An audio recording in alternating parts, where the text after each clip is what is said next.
नमस्कार. मी नेहा पंडित, यवतमाळहून वरिष्ठ गटातून सावरकर एक वैश्विक नेता ह्या विषयावर माझं मत मांडणार आहे. आ सिंधू सिंधू पर्यंता यस्य भारत भूमिका पितृभूः पुण्यभू शैव सवय हिंदुरीती स्मृतः. इतकी सुंदर आणि सोपी हिंदुत्वाची व्याख्या करणारे हिंदू विचारधारेचे जनक स्वातंत्र्यवीर सावरकरांचा जन्म 28 मे 1883 रोजी झाला. अटलजींनी कवितेत म्हटलंय, सावरकर माने तेज, सावरकर माने त्याग, तप, तर्क, तत्व, तारुण्य, तीर, तलवार, तिलमिलाहट, तिखापन, सागरा प्राण तळमळला.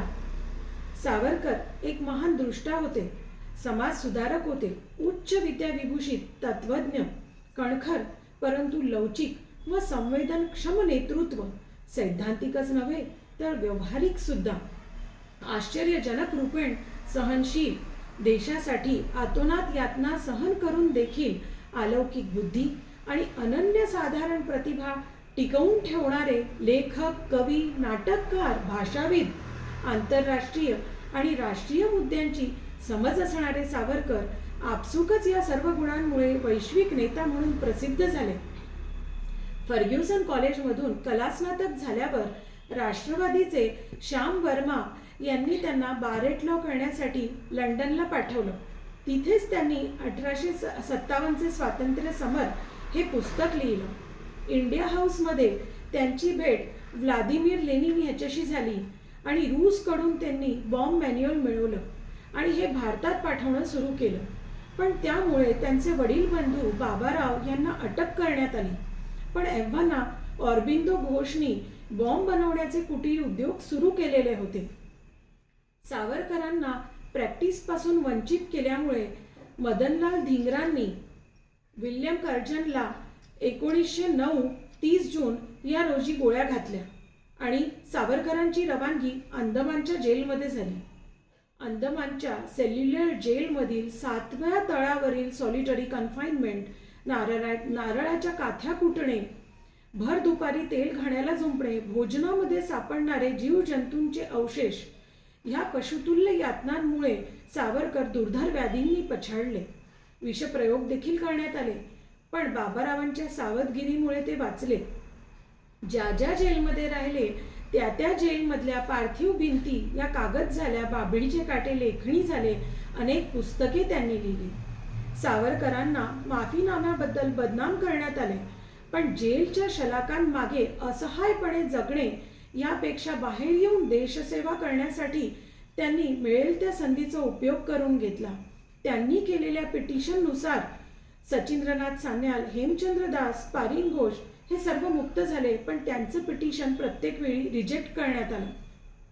1924 मध्ये सरकारने त्यांना मुक्त केल्यानंतर अस्पृश्यता निवारणाचं कार्य त्यांनी केलं. येवल्यातील एका समारंभात वैशंपायन यांनी त्यांना वीर ही पदवी 1924 मध्येच दिली. त्यांच्या लक्षात आलं की जनतेला राजकारण आणि आंतरराष्ट्रीय मुद्द्यांची समज नाही. त्यात गांधीवादी धोरण, हिंदू मुस्लिम एकात्मता याचाही पगडा होताच. घोर यातना देऊन धर्मांतरण सुरू होते. एक जरी हिंदू धर्मांतरित झाला तर शत्रुपक्ष बलाढ्य होतो. म्हणून त्यांनी तुळशीपत्र खाऊ घालून आणि गीताश्लोकांचे पठण करून शुद्धीकरण सुरू केले. मंगेशकर कुटुंबियांशी त्यांचे घनिष्ठ संबंध होते. लता दीदी या देशासाठी गाणं सोडणार होत्या, पण सावरकरांनी परावृत्त केल्यामुळे देशाला थोर गायिका मिळाल्या. हृदयनाथांनी सावरकरांच्या गाण्याची कवितेची प्रस्तुती केल्यामुळे सावरकर विरोधी नेहरू सरकारने हृदयनाथांना ऑल इंडिया रेडिओमधून काढून टाकण्यात आलं. असा एकही विषय किंवा क्षेत्र नाही ज्या क्षेत्रात सावरकरांचं कार्य नाही. भाषा आणि शब्द ही संस्कृतीचं दर्पण, त्यामुळे भाषाशुद्धी आणि लिपीशुद्धीचं अतुलनीय कार्य सावरकरांनी केलं. त्यांनी ते अनेक प्रतिशब्द दिले.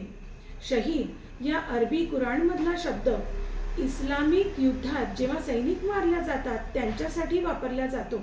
या शब्दाला हुतात्मा हा प्रतिशब्द सावरकरांनी दिला. मराठी भाषा समृद्ध करण्यासाठी पुणे आणि नागपूर विद्यापीठांनी त्यांचा सन्मान केला आणि डिलीट ही पदवी त्यांना बहाल केली. मराठी चित्रपटसृष्टीवर देखील सावरकरांचे प्रचंड ऋण आहेत. आंबेडकरांनी हिंदूंच्या इतिहासाला पराभवाचा इतिहास म्हटल्यामुळे उत्तरादाखल त्यांनी 6 सोनेरी पाने हा ग्रंथ लिहिला.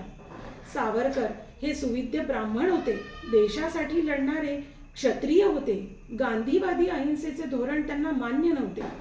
गीतेमधील श्लोकाचा ते दाखला देत, आततायीन मायांत हन्या देवा विचारयन नातताई वधे दोषो हंतुर भवती कश्चन. आतताईंचा हत्या केल्याचा दोष लागत नाही.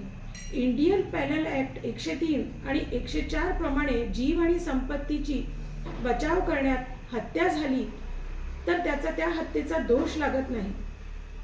अहिंसेमुळेच देशाला स्वातंत्र्य मिळाले या नॅरेटिव्हमुळे देशाचं खूप नुकसान झालं आणि सैन्याच्या सशक्तीकरणाबद्दल नेहरूंच्या उदासीनतेमुळे पाक युद्धात आपल्याला खूप काही गमवावं लागलं.